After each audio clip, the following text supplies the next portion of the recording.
नमस्कार साथियों, मैं सीमा गुप्ता आज आप सभी के बीच एक खास संदेश को लेकर आई हूँ और वो संदेश है कि आप सभी द्वारा बार बार पूछा जा रहा था कि मैडम प्रतियोगिता दर्पण में क्या क्या पढ़ना है और क्या क्या छोड़ना है। तो आपको बताऊं कि यदि आप करेंट की तैयारी के लिए प्रतियोगिता दर्पण पत्रिका को ले रहे हैं तो निश्चित रूप से एक आपकी अच्छी ही शुरुआत है, एक आप सही मार्ग पे जा रहे हैं। लेकिन करेंट के क्वेश्चन को सॉल्व करने के लिए आप प्रतियोगिता दर्पण में किन किन अंशों को अनिवार्य रूप से पढ़ेंगे, छोड़ेंगे नहीं, वो आज मैं आपको बताने वाली हूँ। आप सभी द्वारा लगातार पूछा जा रहा है कि करेंट की तैयारी कैसे की जाए। उसी के क्रम में बताना है कि सबसे पहले मैं आपको सारा उदाहरण के माध्यम से बताऊंगी। ये भी बताऊंगी कि क्या पढ़ना है और क्या छोड़ना है। ये भी बताऊंगी कि क्वेश्चन कैसे बनते हैं और किस पोर्शन से क्वेश्चन मैक्सिमम बनते हैं। ठीक है, टोटल कुछ इस वीडियो में बनाने वाली हूँ, बिल्कुल छोड़िएगा नहीं, अंत तक देखिएगा ताकि आपको पता चले कि करंट की तैयारी कैसे करनी है। तो यहाँ पे आप देख रहे हैं संपादकीय पहले लिखा है, ठीक है, राष्ट्रीय घटनाक्रम लिखा है, अंतर्राष्ट्रीय घटनाक्रम लिखा है, आर्थिक वाणिज्यिक परिदृश्य लिखा है, नवीनतम सामान्य ज्ञान है, राज्य समाचार है और खेलकूद है। और बाकी ये उसके आर्टिकल वगैरह दो हो गए बीच में और एक हो गया आपका ये विज्ञान प्रौद्योगिकी। ठीक है, तो हमें इस सारे में पत्रिका के जितनी भी आप नीचे देख रहे हैं अन्य सारे जो फोकस किए गए हैं, विश्व परिदृश्य स्मरणीय है, वर्तमान में चर्चित विभिन्न अवधारणाएं हैं आदि और कई प्रैक्टिस सेट वगैरह दिए गए हैं वस्तुनिष्ठ सामान्य अध्ययन के। ठीक है, जो पूर्व के परीक्षाओं में जो क्वेश्चन वगैरह आए हुए हैं। ठीक है, लेकिन करंट के पॉइंट ऑफ व्यू से आपको क्या पढ़ना है, मात्र और मात्र साथियों आपको पढ़ना है इसमें राष्ट्रीय घटनाक्रम, ये पोर्शन पढ़ना है राष्ट्रीय घटनाक्रम, अंतर्राष्ट्रीय घटनाक्रम पढ़ना है, आर्थिक वाणिज्यिक परिदृश्य पढ़ना है, नवीनतम सामान्य ज्ञान पढ़ना है, राज्य समाचार पढ़ना है, खेल कूद पढ़ना है और साथ में ये आपका विज्ञान प्रौद्योगिकी पढ़ना है। ठीक, यदि आप करंट की तैयारी कर रहे हैं तो प्रतियोगिता दर्पण के ये सब अंश अनिवार्य रूप से आपको पढ़ना ही पढ़ना है। और अब जानते हैं कि कैसे पढ़ना है और किसको कैसे देखना है।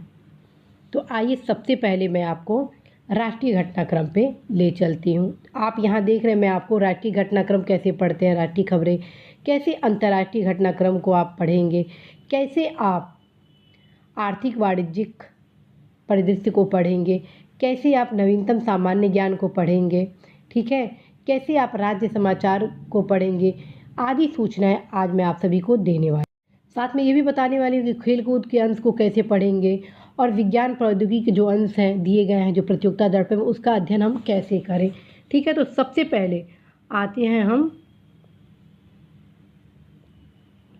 राष्ट्रीय घटनाक्रम पे। जब भी आप प्रतियोगिता दर्पण लीजिए, ठीक है, तो इसके ये यहाँ पे जो हेडिंग दिए गए हैं, ठीक है, 1 2 3 4 5 6 7 8 9 10 11, इसको पहले एक बार ज़रूर आप पढ़ लीजिए। ठीक है, ये देखिए अनुसूचित जातियों व जनजातियों के लिए लिखा हुआ है, अनुसूचित जातियों व जनजातियों के लिए विधायिका में आरक्षण की अवधि 10 वर्ष और बढ़ाने के लिए 126वां संविधान संशोधन विधेयक।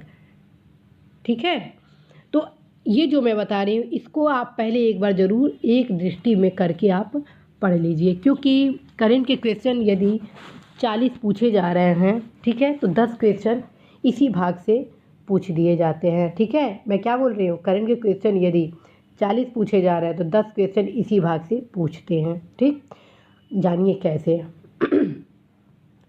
यहाँ पे आप साफ देख रहे हैं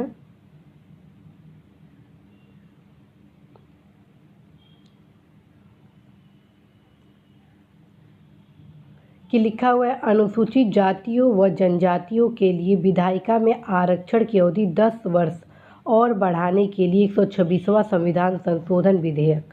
ठीक है, क्वेश्चन आएगा आपका कि किस संविधान संशोधन के द्वारा हाल में अनुसूचित जाति व जनजातियों के लिए विधायिका में आरक्षण की अवधि 10 वर्ष के लिए बढ़ाने संबंधी प्रस्ताव किया गया। तो उत्तर आपका क्या हो गया, 126वां संविधान संशोधन। ठीक है, क्वेश्चन ये भी बन सकता है कि हाल में 126वें संविधान संशोधन द्वारा अनुसूचित जातियों व जनजातियों के लिए विधायिका में आरक्षण की अवधि कितने वर्ष बढ़ाए जाने का प्रस्ताव किया गया। तो यहाँ पे आप साफ साफ देख रहे हैं 10 वर्ष। ठीक है, तो इस प्रकार 2 क्वेश्चन आपके इस बॉक्स से ही पूछ दिए गए। ठीक है, तो आप बॉक्स को ज़रूर पढ़ेंगे यदि आप फ्रेशर हैं। ठीक है, और अभी हाल में आप प्रतियोगिता दर्पण खरीदना आरंभ किए, तो जिस दिन आप प्रतियोगिता दर्पण खरीदें उसी दिन प्रतियोगिता दर्पण के जो आरंभिक पेज जो होते हैं, राष्ट्रीय अंतर्राष्ट्रीय आर्थिक विज्ञान प्रौद्योगिकी जो मैं बता रही हूँ, जो लगभग 45 पेज होते हैं, उसको सेम डे क्लियर कर दीजिए। ठीक है, जब पहली बार पढ़ा करिए तो कोई ज़रूरत नहीं है टिक लगाने के लिए, लेकिन जब सेकेंड टाइम आप पढ़ेंगे, ठीक है, तो अवश्य ही अनिवार्य रूप से आप पेन से टिक जरूर लगाएंगे। यदि पेन से आप टिक लगा देंगे तो इससे क्या होगा कि जब लास्ट में जब आपका एग्ज़ाम होगा, ठीक है, तो जितने भी आप टिक लगाए हुए हैं जो इम्पोर्टेंट फैक्ट हैं उनको रिवीजन करने में आपके लिए आसानी होगी। जैसे देखिए कैसे,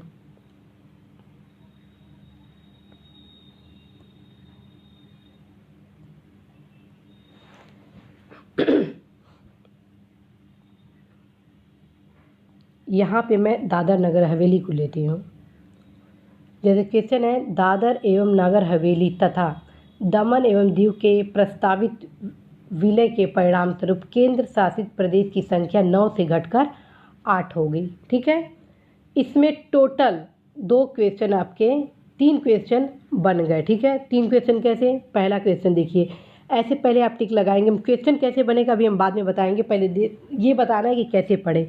तो देखिए, मान लीजिए यदि हम पढ़ते हैं तो हम इसको तुरंत टिक मैं ज़रूर लगा देती। ठीक है, दूसरा देखिए, मैं पढ़ती दिसंबर 1961 से पूर्व लंबे समय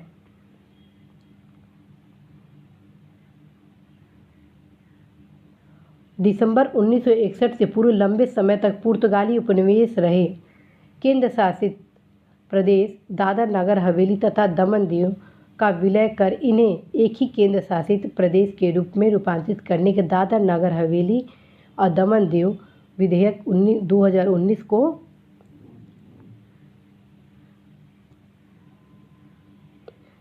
संसद के दोनों सदनों ने दिसंबर 2019 के परिणाम स्वरूप राष्ट्रपति का अनुमोदन मिला और 9 दिसंबर, ये टोटल हम क्या करेंगे, इस पर टिक लगा देंगे। ठीक है, ऐसे ऐसे जितने भी इम्पोर्टेंट फैक्ट है उसको आप टिक लगाते चलिए। जब आप सेकेंड टाइम में ये, हालांकि ये तो सारे लाइन ही इसके इम्पोर्टेंट है तो सब में आप टिक लगाएंगे। ठीक, जब आप लास्ट में जब रहेंगे, एग्ज़ाम जैसे रहेगा, तो उस दौरान जितने भी आप टिक लगाए हुए हैं उसको आप ज़रूर रिवीजन करेंगे। अब देखिए कि इतने पोर्शन से कैसे क्वेश्चन बन रहा है। तो आप देख रहे हैं दिसंबर 1961 से पूर्व, अर्थात दिसंबर 1961 में दादर नगर हवेली और दमन दीव भारत के में शामिल हो गए। ठीक है, पहला क्वेश्चन बनता है। दूसरा, दमन दीव दादर नगर हवेली पहले किसके अंतर्गत था, यहाँ साफ साफ आप देख रहे हैं पुर्तगाल के अंतर्गत, ये भी क्वेश्चन पूछा जा सकता है। ठीक है, तीसरा क्वेश्चन देखिए, कब पास हुआ विधेयक, तो आपका विधेयक 2019 में। ठीक है, तो ये चीज़ें आपका हो गया। फिर नेक्स्ट आप देखिए कि 26 नवंबर 2019 को लोकसभा में प्रस्तुत किया गया था, जो कि अगले ही दिन ध्वनि मत से पारित हो गया। ये सब चीज़ की आवश्यकता नहीं है, से पारित किया गया नगर हवेली दमन दीव। ये क्वेश्चन होगा कि कब प्रभावी हुआ, तो आपका हो जाएगा 26 जनवरी को ये केंद्र शासित प्रदेश बन गया। क्वेश्चन अब इससे बनेगा कि 9 से घटकर कितने हो गए, 8 रह गए। ठीक, तो इस पोर्शन से टोटल एक तो आपका क्या हो गया, कब प्रभावी हुआ, तो 26 जनवरी 2020। ठीक है, दूसरा कि वर्तमान में कितने केंद्र शासित प्रदेश हो गए, तो वो 8 हो गए। इसके पूर्व कितने थे, तो 9 हो गए। ठीक है, तो इस प्रकार अब प्लस पुर्तगाल वाला पुर्तगाल के अधीन थे। तो इस प्रकार से आप क्वेश्चन को हल करेंगे। ठीक है, और आप यहाँ पे ऑलरेडी देख लिए, पहला उत्तर 3 बार ये दे दिया कि दादर नगर हवेली तथा दमन दीव के प्रस्तावित विलय के परिणाम स्वरूप केंद्र शासित प्रदेशों की संख्या 9 से घटकर 8 हो गई है। यानी 3 क्वेश्चन, किसका किसका विलय किया गया, तो दादर नगर हवेली और दमन दीव, पहला क्वेश्चन। दूसरा क्वेश्चन, पूर्व में कितने केंद्र शासित प्रदेश थे, तो 9 थे। तीसरा क्वेश्चन, वर्तमान में कितने हैं, तो 8 हो गए। चौथा क्वेश्चन, पहले किसके अंतर्गत ये उपनिवेश था, तो ये पुर्तगाल के अंतर्गत। ठीक है, तो इस प्रकार से क्वेश्चन बनते हैं। पढ़ने का जो दृष्टिकोण होता है, जब तक आप अपने दृष्टिकोण में परिवर्तन नहीं लाएंगे तब तक आप करेंट से संबंधित क्वेश्चन को हल नहीं करेंगे। अब साथ में ये भी होता है कि पौंडीचेरी तब किसके अधीन था। जब भी आप क्वेश्चन करते हैं करेंट का, तो आप ये भी साथ में देखिए कि यदि पुर्तगाल के अधीन केंद्र शासित प्रदेश दादर नगर हवेली और दमन दीव थे, तो अन्य जो केंद्र शासित प्रदेश है तो क्या वो भी किसी देश के अधीन थे? जैसे पौंडीचेरी आपके फ्रांस के अधीन था। ठीक है, तो इस प्रकार से आप क्वेश्चन को पढ़ने का दृष्टिकोण अपना डेवलप करिए। मेरे द्वारा पर डे आप सभी को करंट अफेयर्स की क्लासेस लाए जा रहे हैं। ठीक है, करंट अफेयर्स की क्लासेस पर डे एक छोटे से वीडियो के रूप में 10 से 15 मिनट के बीच में लाए जा रहे हैं, और उनसे संबंधित जो भी करंट से रिलेटेड क्वेश्चन होता है उसके ऐतिहासिक, भौगोलिक, आर्थिक, राजनीतिक सभी दृष्टिकोणों से जो क्वेश्चन बनने वाले हैं जीके के या जीएस के, उससे रिलेटेड क्वेश्चन आप सभी को वहीं पे हल करा दिया जाता है, ताकि करंट के साथ साथ आप सभी की तैयारी जीएस की भी मजबूती के साथ हो सके। ठीक है, तो करंट पढ़ने के लिए आप अपने दृष्टिकोण में व्यापकता लाइए। इस प्रकार से आपको पढ़ना है, अर्थात प्रतियोगिता दर्पण में जो आर्थिक परिदृश्य है उसको इस प्रकार से पढ़ना। आर्थिक परिदृश्य आपको आर्थिक घटनाक्रम को कवर करना है। घटनाक्रम ये हो गया जिसमें मैं आपको बताई कि जो बॉक्स होता है उसको पढ़िए, साथ में जो भी इम्पोर्टेंट फैक्ट है उसको आप ऐसे टिक लगा दीजिए, ताकि जब लास्ट में रिवीजन करें तो रिवीजन करने में आसानी हो, कम समय में आप महत्वपूर्ण फैक्ट को दोबारा पढ़ सके। और प्लस जब पहली बार आप करंट को पढ़ते हैं तो साथ में आप देख लीजिए कि उस घटना से संबंधित, ठीक है, उस घटना से संबंधित कौन कौन से प्रकरण जुड़े हुए हैं, क्या आर्थिक उससे संबंधित है या राजनीतिक है। जैसे मान लीजिए ये अनुसूचित जाति और जनजातियों के लिए विधायिका में आरक्षण के संबंध में, तो इससे देखिए ऑलरेडी विधायिका में आरक्षण का दिया गया है, तो साफ साफ इसमें देखिए संसद क्वेश्चन आ जाएगा। संसद, ठीक है, में SC ST के लिए आरक्षण से संबंधित कौन कौन से प्रावधान हैं। ठीक है, तो आपको मैं ऑलरेडी अपने करंट अफेयर्स के क्लासेस में बताई हूँ कि कैसे आरक्षण के संबंध में प्रावधान अनुच्छेद 330, 331, 332, 333 में किया गया, और साथ में पंचायती राज में आपका 244, 243 डी में किया गया है। ठीक है, तो इस प्रकार से आप अपने पढ़ने के दृष्टिकोण को डेवलप करेंगे। ठीक है, कहीं से कोई आपको मिस्टेक नहीं होनी चाहिए। अभी आप BED खोल के देखेंगे और देखेंगे तो कि 330 में किसके लिए प्रावधान किया गया है लोकसभा में, 331 में किसके लिए किया गया है, आप देखेंगे किसमें आंग्ल भारतीयों के लिए आरक्षण का प्रावधान है, किसमें SC ST के लिए प्रावधान है, राज्य विधायिकाओं के लिए किसमें SC ST का प्रावधान है, किस अनुच्छेद के तहत आंग्ल भारतीयों के लिए प्रावधान है। तो ये चारों आर्टिकल आप जरूर BED में देखेंगे। साथ में 243 डी देखेंगे जिसमें SC ST और महिलाओं के आरक्षण के संबंध में प्रावधान दिया गया है। मैं बताना ये चाहती हूँ कि जब आप करंट पढ़ा करें तो साथ में जो उससे संबंधित क्वेश्चन हो उसको भी आप हल करिए, क्योंकि देखिए राज्य व्यवस्था हो, भूगोल हो, इतिहास हो, अर्थव्यवस्था, जो भी उसके GS के क्वेश्चन पूछे जाते हैं वो कहीं ना कहीं हाल में वो करंट से ही रिलेटेड होते हैं, तभी वो पूछे जाते हैं।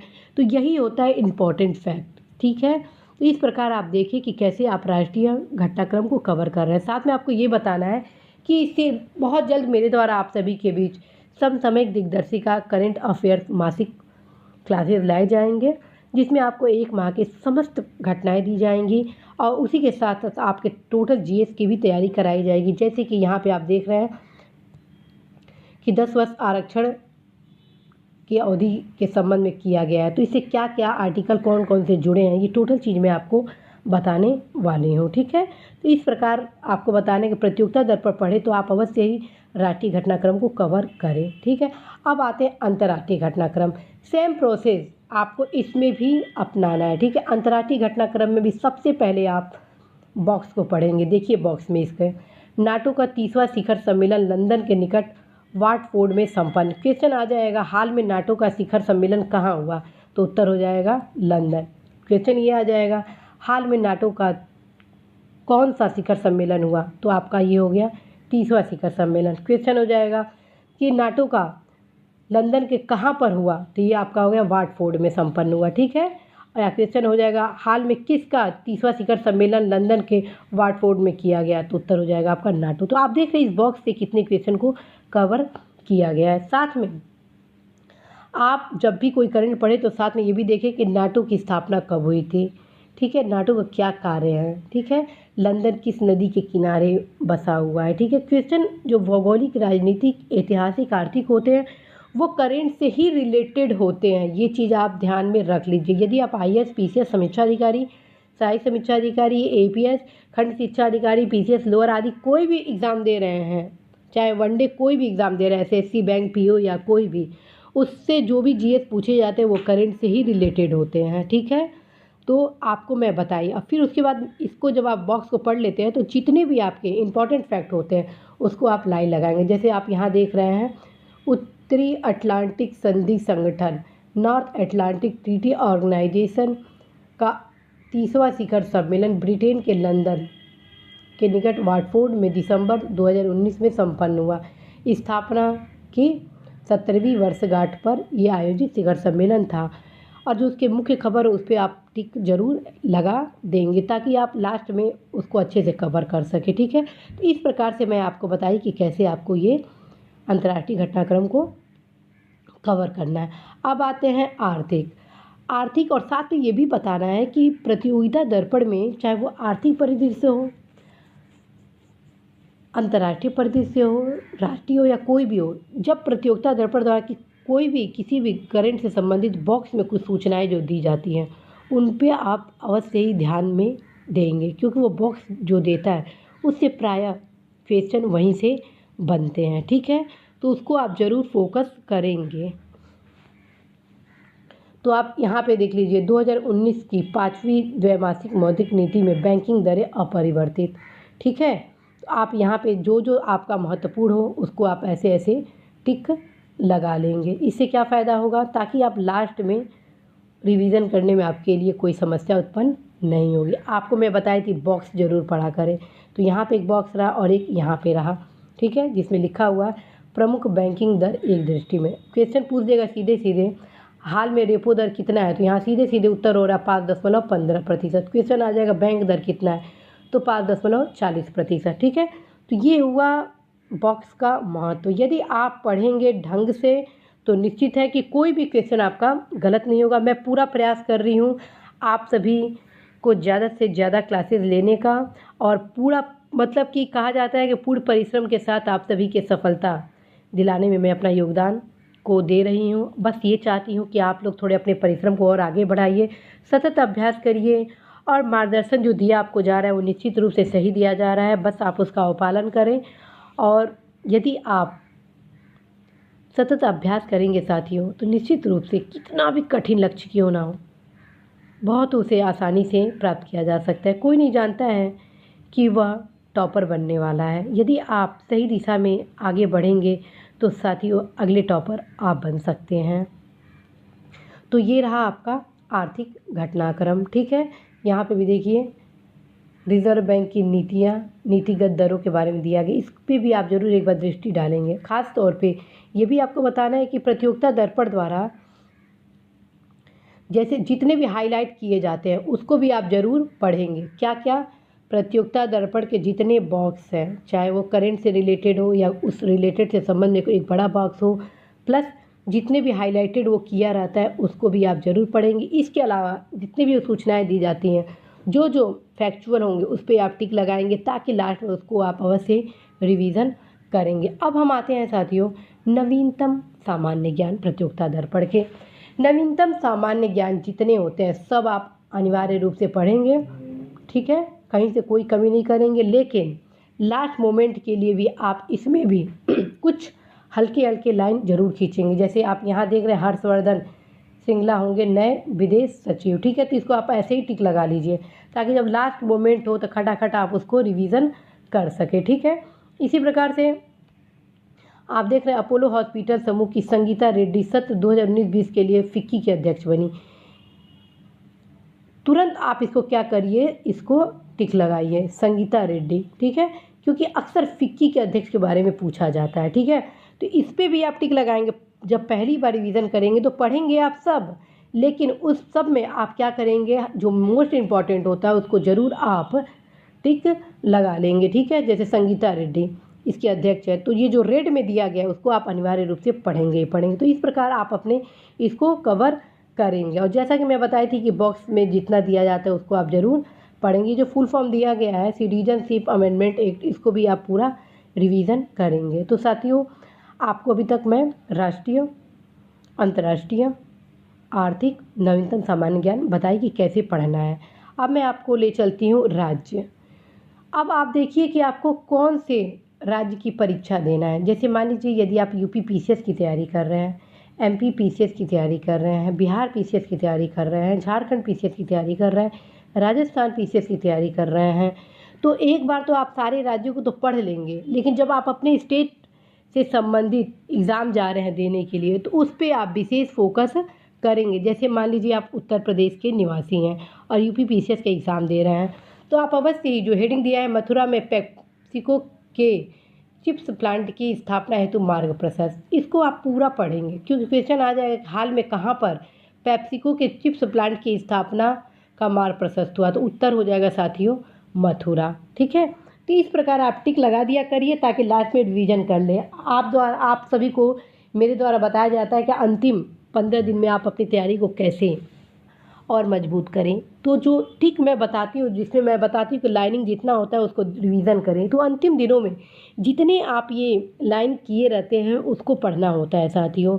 क्योंकि आपके पास इतना समय नहीं रहता है कि आप एक एक लाइन दोबारा पढ़ सकें, ठीक है। और लगातार पढ़ने पे अपने आप समझ में आ जाता है कि क्वेश्चन किस प्रकार के बनते हैं। और चूंकि मैं आप सभी को बता दी हूँ कि क्वेश्चन कहाँ से बनते हैं, कैसे बनते हैं, इसके लिए सबसे बेहतर जानकारी पूर्व के जितने प्रश्न आपके परीक्षा से संबंधित आए उसका आप अवश्य ही अध्ययन करें, जिससे क्या होगा कि आप सभी की सफलता में आप लोग का मार्ग प्रशस्त होगा। क्योंकि जब तक आपको पता नहीं रहेगा कि आपके परीक्षा के संबंध में किस प्रकार से प्रश्न बनने वाले हैं, तब तक आपके दृष्टिकोण में विकास नहीं होगा। जब तक दृष्टिकोण में विकास नहीं होगा तब तक आप पढ़कर भी आप उस प्रश्न पर फोकस नहीं कर पाएंगे, जिस वजह से क्वेश्चन गलत हो जाते हैं। तो आप अवश्य ही पूर्व के प्रश्न जितने आए रहते हैं उसको एक बार ज़रूर देखें, क्योंकि पूर्व के प्रश्न से न सिर्फ क्वेश्चन पूछे जाते हैं, रिपीट किए जाते हैं, बल्कि आपको ये भी पता चलता है कि क्वेश्चन कैसे बनाए जाते हैं, क्वेश्चन कैसे पूछे जाते हैं। जिस दिन आपको ये पता चल जाता है तो फिर आप निश्चित रूप से क्वेश्चन हल कर लेते हैं। तो साथियों, आपको अभी मैं राज्य समाचार पत्र के बारे में बताई कि कैसे राज्य की सूचनाओं को आपको पढ़ना है। अब मैं आपको बताऊंगी खेलकूद का। खेलकूद का भी सेम प्रोसेस है कि आप क्या करेंगे कि जो टिक होता है उसको पहले आप पढ़ लेंगे, याद कर लेंगे। बांग्लादेश इंटरनेशनल चैलेंजर में ये भारत के लक्ष्य सेन का खिताब, क्वेश्चन आ जाएगा कि अभी हाल में बांग्लादेश इंटरनेशनल चैलेंजर में भारत की किसने खिताब जीता, तो उत्तर सीधे हो गया लक्ष्य सेन ने। बाकी आप तो ये पढ़ेंगे ही पढ़ेंगे और जितना इंपॉर्टेंट फैक्ट होगा उस पर आप अवश्य टिक लगाएंगे, ठीक है। तो इस प्रकार से आप अपने पढ़ने की गति को आगे बढ़ाएंगे। तो आपने जाना कि कैसे आपको अपनी तैयारी को आगे बढ़ाना है। अब आते हैं विज्ञान प्रौद्योगिकी। विज्ञान प्रौद्योगिकी में जो साइंस टेक होता है, ठीक है, साइंस टेक के जो मैक्सिमम क्वेश्चन होते हैं वो समसामयिक से रिलेटेड होते हैं, ठीक है। तो आप ज़रूर इसको पढ़ेंगे। जैसे यहाँ पे लिखा है ब्रह्मांड की उत्पत्ति और विकास का रहस्य खुला, ठीक है। तो इसमें ये तो दिया ही दिया है, साथ में ब्रह्मांड की उत्पत्ति के संबंध में कई विचारकों ने अपने विचार दिए हैं, ठीक है, उनको भी आप पढ़ेंगे, ठीक है। इन्हीं सब दृष्टिकोणों के कारण मेरे द्वारा आप सभी के बीच समसामयिक दिग्दर्शिका लाए जाने का विचार किया जा रहा है। चूँकि इस समय का काफ़ी अभाव है, इस वजह से ला नहीं पा रही हूँ, लेकिन पूरा प्रयास करूँगी कि 1-2 महीने में इस पत्रिका को भी आप सभी के बीच इसी यूट्यूब चैनल के माध्यम से लाऊं, ताकि आप सभी की जो तैयारी है उसको और भी मैं मजबूत कर सकूँ, ताकि आप निश्चित रूप से अपने लक्ष्य में सफल हो साथियों। तो आपको मैं बताऊँ कि ये देखिए 45 पेज में आप टोटल कवर कर लिए, जिसमें से 2-3 पेज बीच के ऐड वगैरह के थे, अर्थात आपको कुल 35 से 40 पेज प्रतियोगिता दर्पण के पढ़ने होते हैं करेंट के पर्पज़ से। यदि आप गंभीरता के साथ पढ़ लेते हैं साथियों, तो आप विश्वास करिए कि निश्चित रूप से आप सफल होते हैं। साथ में आप सभी को बताना है कि यदि आप IAS PCS समीक्षा अधिकारी खंड शिक्षा अधिकारी यूपीपीसीएस लोअर आदि की तैयारी कर रहे हैं तो इसके साथ साथ प्रतियोगिता दर्पण के साथ साथ आप घटना चक्र का जो दृष्टि आता है, वार्षिकी, बस वार्षिकी पढ़िए, मासिक की कोई आवश्यकता नहीं है। जो दृष्टि का वार्षिकी आता है उसको पढ़िए, वो सफिशियंट है। और प्रतियोगिता दर्पण खुद में भी एक समसामयिक वार्षिकी निकालता है, यदि आप उसको पढ़ लेंगे तो आपकी तैयारी बहुत मजबूत हो जाएगी। क्यों? उससे ये होगा कि जितनी आपकी ये प्रतियोगिता दर्पण जो मासिक पढ़े रहेंगे उसका एक बार आपका रिवीजन हो जाएगा। इससे क्या होगा कि आप स्वयं में अपने आप को टेस्ट कर लेंगे कि आपकी तैयारी कैसे है। तो आप ज़रूर उसको भी आप पढ़िए। और जब मैं आप सभी के बीच समसामयिक दिनदर्शिका लाऊंगी तो आप सभी की टोटल जो समस्या होगा उसको मैं पूरा दूर करने का प्रयास करूँगी। मैं न सिर्फ आप सभी को वो टोटल सूचनाएं उपलब्ध कराऊंगी वर्तमान के साथ, बल्कि उसकी जो संबंधित सामाजिक, आर्थिक, राजनैतिक, आर्थिक जो परिप्रेक्ष्य है जिससे जीके और जीएस में क्वेश्चन पूछे जाएंगे उससे संबंधित तैयारियां भी आपको साथ में करा दी जाएंगी, ताकि आपको लक्ष्य पाने में किसी प्रकार की कठिनता ना हो। तो आज आपने जाना कि कैसे आप प्रतियोगिता दर्पण में अपने करंट से रिलेटेड अध्ययन सामग्री को पढ़ के आप अपनी तैयारी को मजबूत कर सकते हैं। साथियों, मेरे द्वारा इस वीडियो में करंट से रिलेटेड बताया गया है और ये भी बताना है कि यदि आप निबंध की तैयारी कर रहे हैं तो प्रतियोगिता दर्पण में कई लेख भी दिए गए रहते हैं, उनको यदि आप पढ़ेंगे तो निबंध के लेखन में भी आपका काफ़ी सुधार होगा। तो आप ज़रूर पढ़ा करिए, क्योंकि जो आपको ये मैं दिखा रही हूँ कैसे आप निबंध कैसे कवर करेंगे ये भी जानिए।